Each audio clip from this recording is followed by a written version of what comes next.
তোমারি শনে মায়ার নবীজি, আমি প্রেম করেছি তোমারি শনে, আমি প্রেম করেছি তোমারি শনে দয়াল নবীজি। আমি সব কিছু সৃষ্টির আগে আমার হাবিবের নূরখানা সৃষ্টি করলাম। গভীর মনোযোগ। হাবিবের নূরটা সৃষ্টি করে আমি বললাম হাবিবের নাম এখনো কিছুই হয়নি, কোনো নাম হয়নি, নামকরণ হয়নি। আল্লাহ তাআলা বললেন কুনি মুহাম্মদ সাল্লাল্লাহু আলাইহি সাল্লাম ফাসারা মুহাম্মাদাম মিন নূরিহি, এই নূরের থেকে মুহাম্মদুর রাসূলুল্লাহ জন্ম হয়ে গেল। সুবহানাল্লাহ। তাহলে কুনি মুহাম্মদ হয়ে যাও, মুহাম্মদ ফাসারা মুহাম্মাদাম মিন নূরিহি, নূরের থেকে তুমি তোমার জন্ম হয়ে গেল। তাহলে রাসূল নূর, কথা কয় না? তাহলে রাসূল এটা মানতে আপত্তি আছে নাকি? আমি আপনারা আরেকটু বুঝি, কোরআন দিয়ে বলি। قد جاءكم من الله نور وكتاب مبين।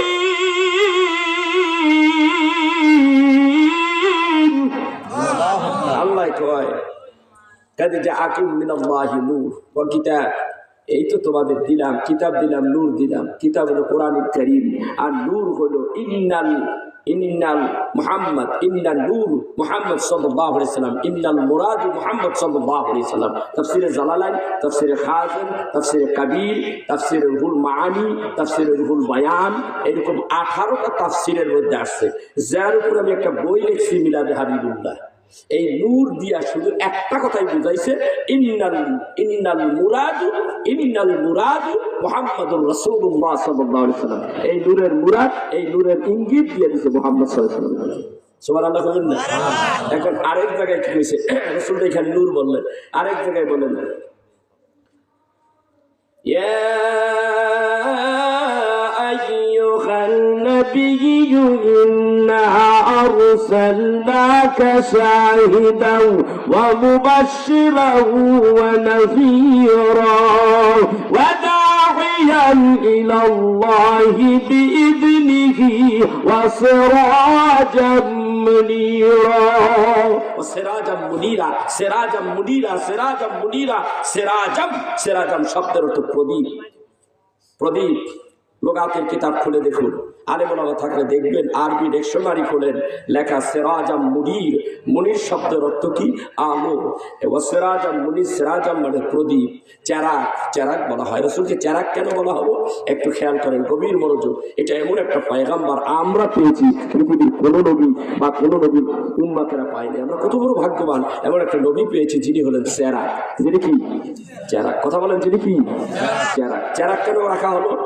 আপনি দেখবেন একটা বাতি যদি এখানে মোমবাতি জ্বালানো হয়, এই মোমটার থেকে সারা সাতিয়া, ধরেন সাতিয়ার থেকে জেলা পাবনা জেলা, জেলার থেকে সিরাজগঞ্জ, সিরাজগঞ্জ জেলার থেকে বগুড়া জেলা, তারপরে গাইবান্ধা, তার পাশেই আছে কোথায় জয়পুরহাট, এইভাবে 64টা জেলার ভিতরে এই মোমের থেকে সবাই হাতে হাতে একটা করে মোম যদি দেওয়া হয়, তার ভিতর থেকে একটু একটু করে মোমটা ধরায় ধরায় যদি সবাই নিয়ে 64 জেলার মধ্যে যদি আলোকিত করেন, এই মোমের কমতি হবে?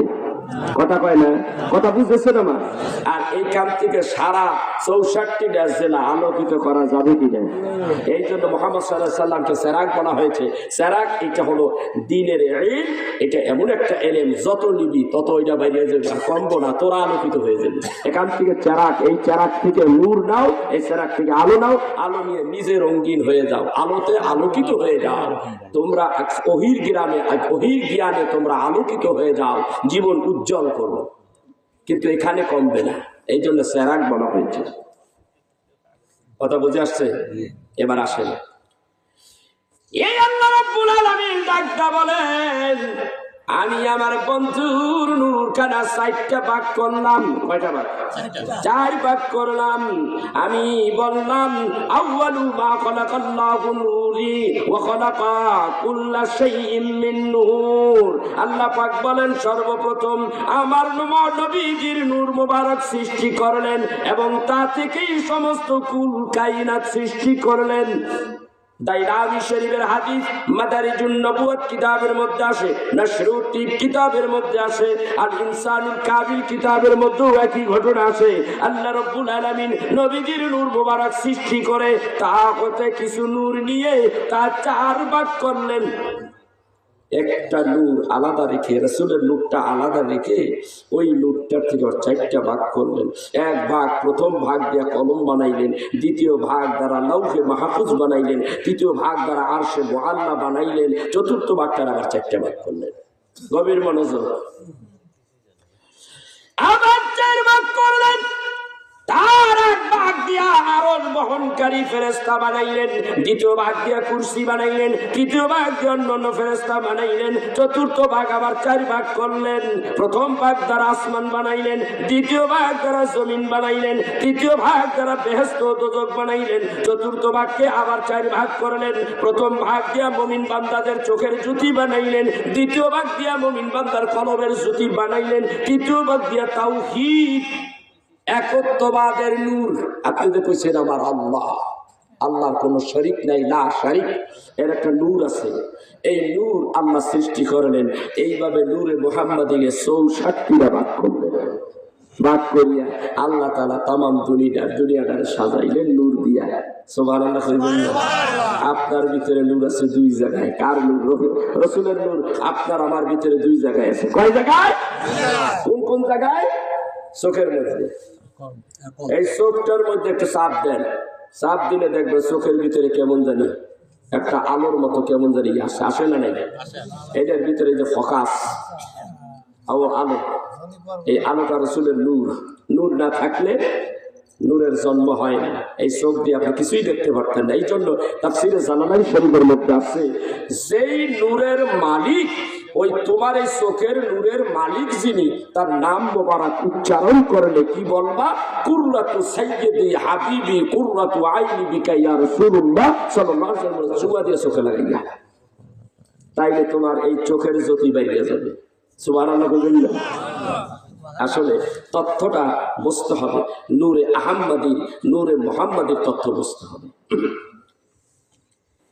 আল্লাহ রাব্বুল আলামিন প্রথম ভাগ দিয়ে যখন কলম বানাইলেন, কলমকে আল্লাহ ডাক দিয়া বলেন মাদারিজুন নবুওয়াত কিতাবের মধ্যে লেখে, কলম রে তুমি লিখতে থাকো।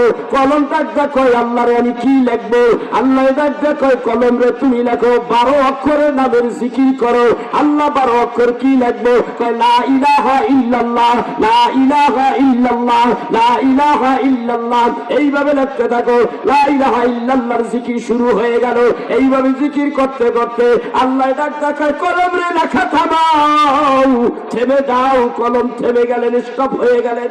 কলম রে ডাক দিয়ে বলা হলো, ওরে কলম তুমি বলো কতদিন জিকির করেছো আর লিখেছো? কলম ডাক দিয়ে কয় আল্লাহ রে আমি জানি না, আল্লাহ আমি জানি না। আল্লাহ ডাক দিয়ে কয় তুমি একদিন নয়, 2 দিন নয়, 12,000 বছর পর্যন্ত ওই জগতে জিকির করেছো। কত হাজার, কত হাজার, 12,000। এই পৃথিবীর জিন্দেগিতে কত একটু মিলে। এই দুনিয়ার 1000 দিন, ওই দিনের একদিন। বুঝাইতে পারছি? 1000 দিয়া 12 গুণ দেন, চাইলে বেরিয়ে যাবে। এখন আল্লাহ ডাক দেখায় কলম রে তুই খালি আমার জিকির করবি। এইটা হলো তাওহীদের জিকির, তাওহীদের লেখনী লিখলা। এবার সালাতের জিকির লিখবা না। কলম ডাক দিয়া কই আল্লাহ রে আমি কি লিখবো রে আল্লাহ? আল্লাহ ডাক দিয়া বলে লেখো মাদারিজুন নবুওয়াত কিতাবের মধ্যে শাহ আব্দুল আজিজ, শাহ আব্দুল হক মুহাদ্দিস দেহলভী রাহমাতুল্লাহ আলাইহি বর্ণনা করে, লাখ লাখ কলম লেখা শুরু করলো আর জিকির করতে লাগলো। কি জিকির করে? কয় মুহাম্মাদুর রাসূলুল্লাহ সাল্লাল্লাহু আলাইহি ওয়াসাল্লাম। এইভাবে জিকির করতে লাগলেন। ভাইরা আমার, বন্ধুরা আমার, এই সহজভাবে জিকিরটা আমরা অনেক সময় করতে থাকি এইভাবে, ইয়া রাসূলুল্লাহ, ইয়া রাসূলুল্লাহ, ইয়া হাবিবাল্লাহ, ইয়া রাসূলুল্লাহ। বলেন ইয়া রাসূলুল্লাহ, ইয়া রাসূলুল্লাহ, ইয়া হাবিবাল্লাহ, ইয়া রাসূলুল্লাহ। সুলাল্লাহ মানুষেরই রূপ ধরিয়া নবী এলেন ধরাতেই মানুষেরই রূপ ধরিয়া নবী এলেন ধরাতেই কুল্লে আলম লুটে পড়েই নবী পদ তলেতেই ইয়া রাসূলুল্লাহ ইয়া হাবিবাল্লাহ ইয়া রাসূলুল্লাহ ইয়া হাবিবাল্লাহ ইয়া রাসূলুল্লাহ ইয়া হাবিবাল্লাহ। দেখছেন কলমের দাল্লায় জিকির করাইলেন আর লেখাইলেন কোথায়? লাউহে মাহফুজের মধ্যে কলম জিকির তো শুরু করছে, আপনি আমি করি না। সোনাবাড়ি বিশ্ববাসী তোমরা কত ভাগ্যবান, সোনাবাড়ি বিশ্ববাসী তোমরা কত ভাগ্যবান, নবীর হাতের কলেমা পাইয়া তোমরা কাফের হইলা মুসলমান। ইয়া রাসূলুল্লাহ ইয়া হাবিবাল্লাহ ইয়া রাসূলুল্লাহ ইয়া হাবিবাল্লাহ ইয়া রাসূলুল্লাহ ইয়া হাবিবাল্লাহ।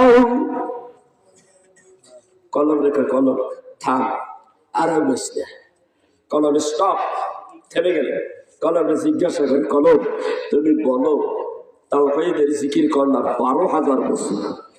মোহাম্মদ রাসূলুল্লাহর জিকির কত বছর করলাম কইতে পারি না, আল্লাহ জানি না, তোমার মালুম নেই, তুমি বাতাও, তুমি বলো 12,000 বছর জিকির করলা। আল্লাহর জিকির তাওহীদের জিকির 12,000, রিসালাতের জিকির 12,000। এখন 12,000 13,000 হইতে পারতো, কম বেশি হইতে পারো, কম বেশি তো হইতে পারে না, কারণ সংখ্যা লেখা আছে 12, এখানেও 12 ওখানেও 12। লা ইলাহা ইল্লাল্লাহ এর মধ্যে লেখা আছে 12টা অক্ষর দিয়া লা ইলাহা ইল্লাল্লাহ সাবিত করা হয়েছে, এই জন্য 12,000 বছর জিকির করলেন। আবার এখানে বললেন মুহাম্মাদুর রাসূলুল্লাহ সাল্লাল্লাহু আলাইহি সাল্লাম, এটা একটা 12টা অক্ষর সাবিত করা হয়েছে, সেই জন্য সংখ্যা যখন বসে গেছে 12 12 12 12 24, এই লা ইলাহা ইল্লাল্লাহ জিকির যে করবে আল্লাহ ডাক ডাকা তার গুনাহ মাফ, মুহাম্মদুর রাসূলুল্লাহর জিকির যে করব গুনাহ মাফ হইলে যেই জায়গাটু গ্যাপ হইছে ওই জায়গাটু আল্লাহ তাআলা পুণ্য দিয়া নেকি দিয়া ফিল আপ করে দিবে। সুবহানাল্লাহ না, মুহাম্মদ সাল্লাল্লাহু আলাইহি ওয়াসাল্লামের নাম দাম আছে না নাই? কথা কন, কথা বলার যদি বাক শক্তি আল্লাহ দেয় তাহলে হবে কথা। আল্লাহ তাআলা কোরআনে কয় ওদের মুহাম্মদ লাগে না, আর আল্লাহ তাআলা কোরআনে কি কয় শোনেন। আল্লাহ বলতেছে কুল আতিউল্লাহ ওয়া আতিউর রাসূল ওয়া উলিল আমরি মিনকুম।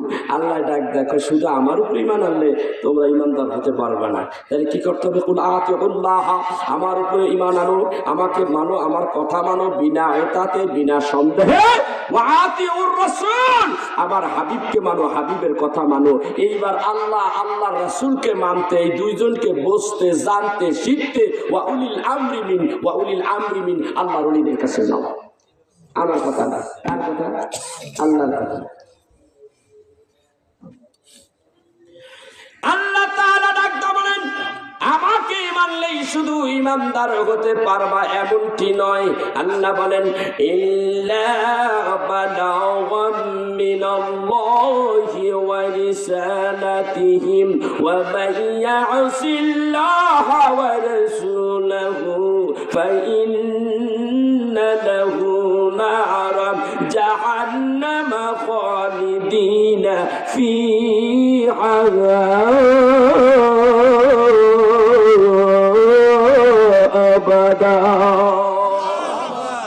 আল্লাহ ডাক দেখয় ওগো হাবিব আপনার দায়িত্ব শুধু আমার বাণী মানুষের কাছে পৌঁছানো। কার দায়িত্ব? রাসূলের দায়িত্ব। ওগো হাবিব আমি আপনাকে তৈয়ার করি নাই, দারওয়ান করে তৈয়ার করি নাই, আমি আপনাকে তৈয়ার করেছি ফাইন্নামা আলাইকাল বালাগ, আপনাকে বানিয়েছি প্রচার করা, আপনি শুধু প্রচার করে দেন। ওয়া মা আলাইনা ইল্লাল বালাগুল মুবিন, প্রচার করেন, বলে দেন, মানুষের কাছে বলে দেন। হেদায়েতের মালিক আমি আল্লাহ। কে মালিক? আল্লাহ। আল্লাহ। এরপর আল্লাহ তাআলা কি বলতেছেন যে আপনার কাজ যারা আল্লাহ ও তার রাসূলকে অমান্য করে, কারে? আল্লাহ লাগবে, রসুলও লাগবে। আল্লাহ যদি এখানে বলতে পারতেন আমারে যারা অমান্য করে, রসুলটা বাদ দিতে পারতেন, কিন্তু বাদ দেন নাই। তিনি বললেন যারা আল্লাহ ও তার রাসূলকে অমান্য করে তাদের জন্য রয়েছে জাহান্নামের টাটকা আগুন। কি আগুন? একেবারে ফালাই বসে আর উঠে আসার কোনো কায়দা নেই। কারণ জাহান নামে যায় কারা, একেবারে স্থায়ীভাবে জাহান নামে যায় তারা হলো মালাউন। আর আপনি মালাউন হলেন রসুলকে না মাইনা, আপনি মুসলমানের সুরত ধরে বসছেন, মুসলমানের নাম ধরে বসছেন, তাহলে আপনি যখন রসুলকে মানলেন না, ইজ্জত করলেন না, সম্মান করলেন না, আল্লাহ তাবারক ওয়া তাআলা আপনার মর্যাদা কোথায়? আপনার মর্যাদা জাহান নামে। কথা বুঝতে পারছেন? এরকম আয়াত আমি সিলেক্ট করেছি, একটা না দুইটা না 200 আয়াত সিলেক্ট করছি। আপনি কোথায় যাইবেন? এই জন্যে আল্লাহ তাবারক ওয়া তাআলার রসুলকে কষ্টও দেওয়া যাবে না। এমন কাজ করেন না যে রসুল যেটা শোনার পরে রসুলের সামনে বেয়াদবি করলে নবীজি কষ্ট হবে, তাহলে আল্লাহ কষ্ট হয়ে যাবে। তাহলে আপনার জন্য অপেক্ষা কি? জাহান্নাম। আল্লাহ তাবারক ওয়া তাআলা বলেন ইউযুনাল্লাহ ওয়া রাসূলাহু লা'নাহুল্লাহ, যে ব্যক্তি আমারে আমার হাবিবরে কষ্ট দেয়, লানাতুল্লাহ, তার উপর আল্লাহর গজব, ফিদ দুনিয়া ওয়াল আখিরাহ, দুনিয়ায় ও আখিরাতে। এবং তাদের জন্য রয়েছে জাহান্নাম, জাহান্নাম শেষ অনন্তকাল থাকবে। রাসূল দরকার আছে না নাই? কথা কয় না? দরকার আছে, দরকার আছে। আহারি কেমন রাসূল এটা, যে রাসূলের কথা সবাই শুনতো, শোনে না মানুষ, সবাই শুনতো, গাছপালা তরু লতা। একবার এক মুসলমান রসুলের সাহাবী, দুর্বল এবং গরিব, তিনি যে রসুল আরবি সাল্লাল্লাহু আলাইহি ওয়াসাল্লাম, তিনি এমনই একটা ব্যক্তি, এই ব্যক্তিদের নবীজির কাছে নালিশ দায়ের করেন। কি এর? একটা উটের বিরুদ্ধে। কার বিরুদ্ধে? আচ্ছা, আপনার গরু যদি আপনার কাছে কারো, আপনি যদি একটা গরুর বিরুদ্ধে একটা মামলা দায়ের করেন, এই দেশের সরকার বা কোনো আলেম ওলামার কাছে যায় বলেন, হুজুর আমার গরুটাই আমার একটা দোষ দিছে, তাহলে আরো যারা আশেপাশে যারা আছে তারা কি হাসবে? হাস্যকর ব্যাপারটা না? কথা কয় না? আচ্ছা ঠিক আছে, আপনার মামলাটা নিলাম, মামলাটা নেওয়ার পরে মৌলানা সাহেব ওই গরুরে কি করতে পারে? কথা কয় না? বড় বড় কাজ করিয়া হুতাইয়া বিসমিল্লাহ আল্লাহু আকবার করিয়া জবই করিয়া পরে খাই দিই। এই তার বিচার, এর বেশি বিচার করা সম্ভব না। রাসূল আরবি সাল্লাল্লাহু আলাইহি ওয়াসাল্লামের বিচার দিলেন এই গরিব সাহাবী। হুজুর আমি গরিব মানুষ, আমার একটা উট আছে গো নবীজি, এই উটের উপরে আমি মাল বহন করি, এক দেশের থেকে এক এলাকার থেকে আরেক এলাকায় ওই সাতিয়ার মধ্যে থেকে মাল আনিয়ে গোপীনাথপুর কোন বাড়িতে আমি ফেলে দেই, তাতে আমি মজুরি যা পাই তাই দিয়ে আমি ছেলে মেয়ে নিয়ে কোন রকম জীবনটা চালাই। আচ্ছা, তারপর ইয়া রাসূলুল্লাহ ইয়া হাবিবাল্লাহ, অনেকদিন পর্যন্ত এইভাবে আমার সংসার চলতেছে। আজকে উট আমাকে আমার অবাধ্য হইয়া উটটা চলে গেছে। নবী গো, উট আমার কথা শুনে নেন। আমি যখন উটের কাছে গেলাম, উটের কাছে যখন যাই, উট আমাকে ধাওয়া মারে, কামড় দিতে চায়। উটের ধাওয়া খাইছে, মরুভূমিতে যাই দেখে উটে যদি ধাওয়া দেয় আপনি দৌড়াইয়াও কুলাইতে পারবেন না। দাওয়া দেয় যে উটের কিন্তু দাঁত আছে, এইভাবে তোর মাথা আর কল্লাটা কত বড়, ওদের খালি আপনার এরকম করে আপনার 5 পরান 10 পরান হয়ে যাবে। ধরতে যাই আমার এখানে ধাওয়া দেয়, কামড় দিতে চায়। কয়েকদিন চেষ্টা করছি, হুজুর আমার উটটা আমার কথা শুনে না। রাসূল বলে আমি কি করবো? ইয়া রাসূলুল্লাহ, আপনি মানুষের নবী, আপনি মাছের নবী, গাছের নবী, উটের নবী, প্রাণীর নবী, 18,000 মাখলুকাতের নবী। হুজুর আপনি চেষ্টা করলে আমার উটটা আমার বাধ্যগত হয়ে যাবে। আল্লাহু আকবার কবীরা। কিতাবের মধ্যে আসে রাসূল আরবি সাল্লাল্লাহু আলাইহি সাল্লাম বললেন, সাহাবী আমাকে নিয়ে চলো। কোথায়? উটের কাছে। সাহাবীরা বলেন, ইয়া রাসূলুল্লাহ ইয়া হাবিবাল্লাহ, ওই যে দূরের থেকে দেখাইয়া দিলেন নবীজি, ওর কাছে গেলে আমারে ধাওয়া করে, ওর কাছে গেলে আমারে কামড় দিতে চায়। নবী গো, ওই যে আমার উটখানা। নবী গো, আল্লাহর নবী বলেন আমি আমার ওই উটটার কাছে যাইতেছিলাম, উটের কাছে গেলে পরে উট তার মাথাটা ডুবাইয়া আমি নবীর কদমের সঙ্গে লাগাইয়া দিয়েছে। আল্লাহু আকবার। কেমন নবী এটা? উট ডাক দিয়া বলে, রাসূল ডাক দিয়া বলে, উট তুমি এমন করো কেন তোমার মালিকের সাথে? তোমার মালিক তোমার ভরণ পোষণের দায়িত্ব নিয়েছে, সে তোমার মালিক। আল্লাহ মানব জাতিকে 18,000 মাখলুকের মধ্যে সৃষ্টির সেরা আশরাফুল মাখলুকাত, এই একটা মাখলুকাতের বাকি মাখলুকাতগুলি একটা মাখলুকাতের অধীন করে দিয়েছে। এত বড় একটা হাতি, হায় হায় হায়, তার গাড়ির মধ্যে বৈশা তুমি টুকুর করে বাড়ি দেয়, তোমার সাহস কম না? কে আপনার অধীন করে দিয়েছে বলেন? মালিক। ও আপনার কথা মতো চলে। ওই দিন আমি আইতেছি, রাস্তার মধ্যে বের দিছি, আমার তো পাঁচফোড়ন বেরিয়ে গেছে, ও তো কই ঢুকাই দিছে একেবারে আমার ইয়ের মধ্যে কল্লার কাজ দেয়, ওই বেড়ার বড় লোক যে গা ওইটা ঠিকই চলছে, কল্লার একেবারে জায়গা মতন ঢুকাইয়া অত টেহানা না করে। আমার তো ভাই খুব ভয় হইতেছে আমার, ও তো আমার ধৈর্য যদি টান্দা বাইর করে দেয় আসা তাদের বিপদ হয়ে যাবে। আমি আল্লাহ আল্লাহ করতেছি, আনসি করতেছি, ওই বেচারা 100 টাকা বাইর করে যখন দিছে তখন ওইটা সুরটা বাইর করছে, আমার দম এখন ঠিক ঠিক হয়েছে। কথা বুঝতে পারছেন? এত বড় একটা প্রাণী, আর ও আরে শিখাইয়া দেয়, টুক করে একটা বাড়ি দেয়, অমুক জায়গায় যা, তোর সুরটা অমুকের কাছে দে, ওর কাছ থেকে এত টাকা নিয়ে তারপরে আয়।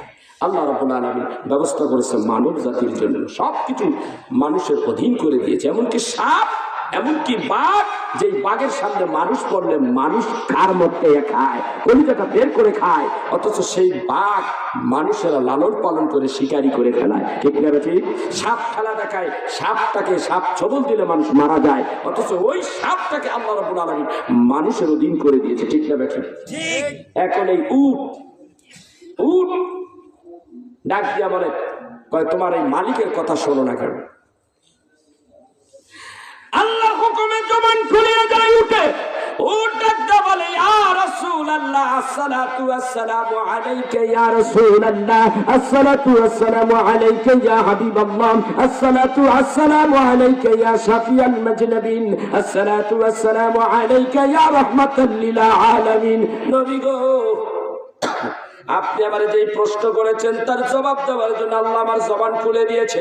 ওগো নবীজি শুনুন, আপনার সাহাবী আমারে দিয়া রাত্র দিন শুধু মাল টানায়, খাইতে দেয় না, খেতে দেয় না, আমাকে খেতে দেয় না।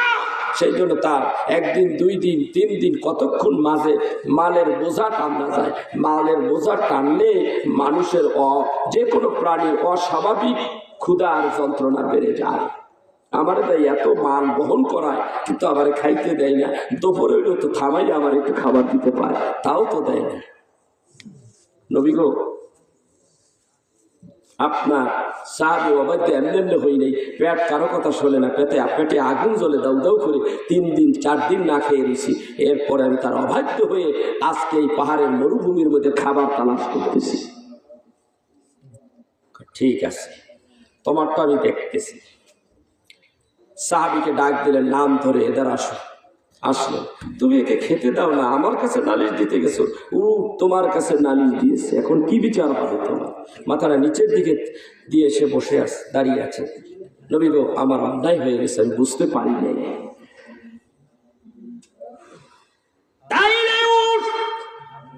তোমার কাজ করবে, উটের সঙ্গে খবরদার বেয়াদবি করো না।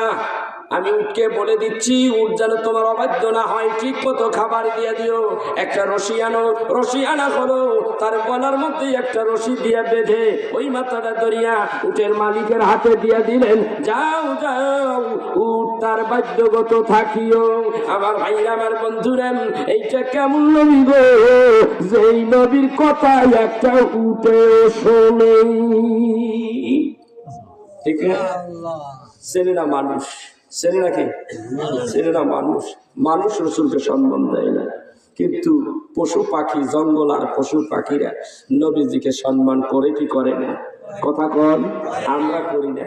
দেখেন রাসূল আরবি সাল্লাল্লাহু আলাইহি ওয়াসাল্লাম একবার ক্ষুধার যন্ত্রণায় কয়, আমার কাছে খাবার নাই, ক্ষুধায় তার জীবন বাঁচে না, করিটা কি? তো দেখি আমার মা ফাতেমার বাড়িতে একটু যাই। মা ফাতেমার বাড়িতে গেলে দেখি কিছু খাওয়া যায় কিনা। মা ফাতেমার বাড়িতে গেলেন, যাইয়া দেখে মা ফাতেমার বাড়িতে আমি কি খাবো?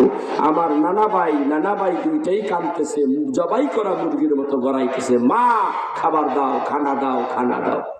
ওই অবস্থা দেখে আমি ঘরের দরজার কিনারে আড়ালে দাঁড়িয়ে ওই অবস্থা দেখে আমি ওখান থেকে ফিরে আসি। আমার খুব কষ্ট হয়, আমার ক্ষুধার যন্ত্রণা আমার কাছে কষ্ট লাগে না, কিন্তু আমার হাসান হুসেন কলিজার টুকরা এরা যখন কষ্ট পায় আমি রহমতের নবী সইতে পারি না। তিনি ওখান থেকে চলে গেলেন। কোথায় যাই, কি করি গো, কোথায় একটা কাজ চাকরি পাই, একটা কাজ যদি পাইতাম রে, ওইখানে কাজ করিয়া কিছু মজুরি পাইতাম, কিছু অর্থ পাইতাম, ওইগুলি দিয়ে আমি বাজার করিয়া আমার হাসান হুসেনের কলিজাটা ঠান্ডা করতাম।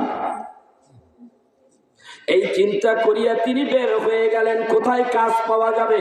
এইভাবে যাইতে যাইতে যাইয়া দেখতেছে একটা খেজুর বাগান। ওই খেজুর বাগানের মধ্যে এক ইহুদি কিছু মানুষ খাটাচ্ছে।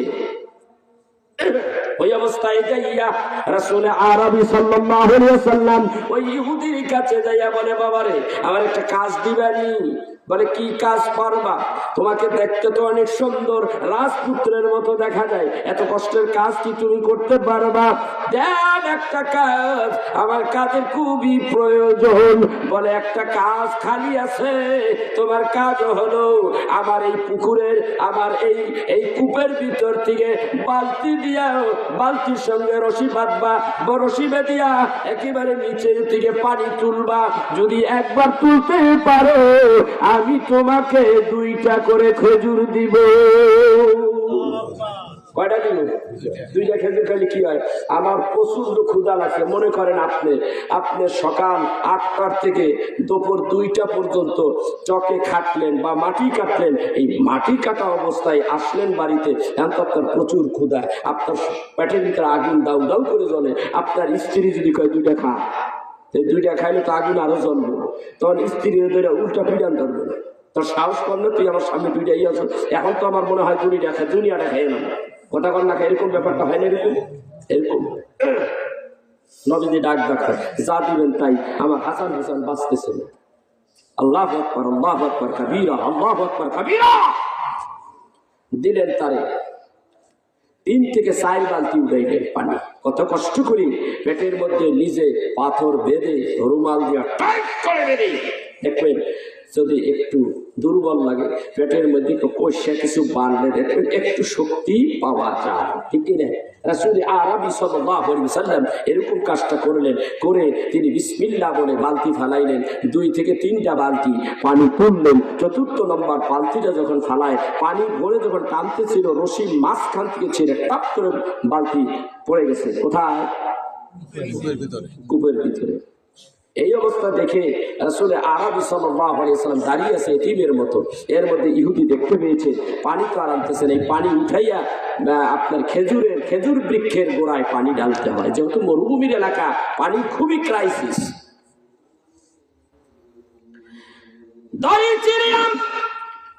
বালতি যখন কূপের তলার মধ্যে পড়ে আছে, এই অবস্থা দেখিয়া ইহুদি ডাক দিয়ে কয়, বেটা আমি তোরে আগেই বলেছিলাম এত সুন্দর চেহারা লইয়া তুই এই কাজ করতে পারবি না। তুই বললি আমি পারবো। বেটা এমন কাজ করলি কেন? কাজ করতে পারবি না, এই কাজ কেন ধরতে আসলি? আমার বালতি উঠাইয়া দে, নাইলে তোর কপালে দুর্গতি আছে। এমন সময় ডান হাত দিয়ে রহমতের নবীর গালের মধ্যে একটা থাপ্পড় মেরে দিছে। যেই নবীর শরীরের মধ্যে মাছি বসা পর্যন্ত আল্লাহ হারাম করে দিয়েছে, রহমতের নবীর গালের মধ্যে থাপ্পড় মারছে। নবীজি আমার গালের গোড়ায় এভাবে হাতটা লাগাইয়া দাঁড়াইয়াছে এতিমের মতো। নবীজি এইবার ইহুদির হাত ধরিয়া ডাক দেখো, বাবারই ব্যথা পাইছুনি, তুমি ব্যথা পেয়েছো কিনা? রহমতের নবী এই কথা উল্টা জিগায়। এই হলো রহমতের নবী। কেউ যদি নবীর সঙ্গে অন্যায় করে, নবী তা প্রতিবাদ করে নাই, নবী তার অ্যাকশন নেন নাই। রহমতের নবী অ্যাকশন না নিলে মানুষেরা জিজ্ঞাসা করতো, ইয়া রাসূলুল্লাহ, ইয়া হাবিবাল্লাহ, আপনার সঙ্গে এই মক্কাবাসী, এই আরব দেশের মানুষগুলি আপনার সাথে এইভাবে অন্যায় করলো, আপনি তার প্রতিকার করলেন না? বলে, না, প্রতিশোধ নেওয়ার জন্য আল্লাহ এই জমিনে আমারে প্রেরণ করে নাই। আমার আল্লাহ বলেছেন, ওয়া মা আরসালনাকা ইল্লা রাহমাতাল লিল আলামিন। রহমতের ভান্ডার দিয়া, দয়ার ভান্ডার দিয়া, মায়ার ভান্ডার দিয়া আল্লাহ রাব্বুল আলামিন এই জমিনে আমারে পাঠাইছে। আমি যদি অ্যাকশন নিতে যাই তাহলে এই জাতিকে পথে আনবে কে? কথা বল না। এই জন্য আল্লাহ বলেন হুয়াল্লাযী আরসালা রাসূলাহু বিল হুদা ওয়া দীনিল হক লিইযহিরাহু আলাদ দীনি কুল্লিহি ওয়া কাফা বিল্লাহি শাহীদা। মুহাম্মাদুর রাসূলুল্লাহ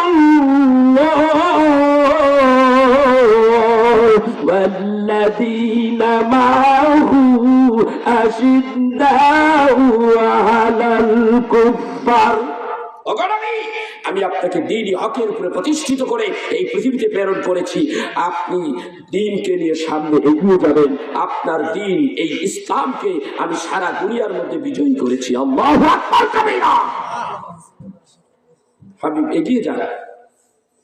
ভাইরা, এখান থেকে যদি আলোচনা করতে যাই তাহলে আরেকটা লাইনে ঢুকে যেতে হবে। ওই লাইনের থেকে বাইরে আমার 2-1 ঘন্টা লেগে যাবে, আরো বেশি হতে পারে। আমি বলতে চাচ্ছি রহমতের নবী অ্যাকশন নিলেন না, উল্টা বললেন তোমার হাতে ব্যথা পেয়েছিল। কয় বেটা এত কিছু পেঁচাল পারিস না, আমার বালতি উঠায়। রহমতের নবী কুয়ার ভিতরে হাত ঢুকাইয়া দিছে। আল্লাহু আকবার। নবী জানে গো আমার হাতের দূরত্ব কতটুকু, কূপের নিচে কিন্তু হাত যাবে না। রহমতের নবী বিসমিল্লাহ বলে কূপের ভিতরে হাত ঢুকাইয়া দিলেন। আল্লাহ ডাকতে কয় জিবরাইল, ও জিবরাইল দেরি করিস না, আমার হাবিব কিন্তু কূপের ভিতরে হাত কিন্তু ঢুকাইয়া দিয়েছে। তুই কূপের তলদেশের দিকে বালতিটা উঠাইয়া আবার হাবিবের হাতে লাগাইয়া দে। লাগাইয়া দিছে। রহমতের নবী বলে বাবারে এই তো তোমার হাত, এই নাও তোমার বালতি। তুই বালতি উঠাইলে কেমনে? কয় বালতি উঠাইলাম কেমনে ওটা তোমার জিজ্ঞাসা করে দরকার নাই, আমি যাচ্ছি। রহমতের নবী চলে গেলেন, বাড়িতে গেলেন, যাইয়া হাসান হুসাইনের ঘরে ঢুকলেন। রহমতের নবী হাসান হুসাইনকে আদর করতেছে। এই দিকটা অবস্থা বেশি খারাপ হয়ে গেছে। ইহুদির হাতের মধ্যে যন্ত্রণা শুরু হয়ে গেল। মায়ের কাছে দৌড়াইয়া গেছে। যাইতে যাইতে এখান থেকেই এই কবজির ভিতর থেকেই এই ইহুদির হাতের কবজিটা আলাদা হয়ে গেছে। এই কবজিটা হাতের মধ্যে, বাম হাতের মধ্যে লইয়া মায়ের কাছে দৌড়াইয়া গেছে। মারে বিশেষ যন্ত্রণা সইতে পারি না, মারে আমার কবজিটা আলাদা হয়ে গেছে। মা জিজ্ঞাসা করে কবজিটা আলাদা হলো কেন? কি করেছো বাবা, কেমনে হয়ে গেল?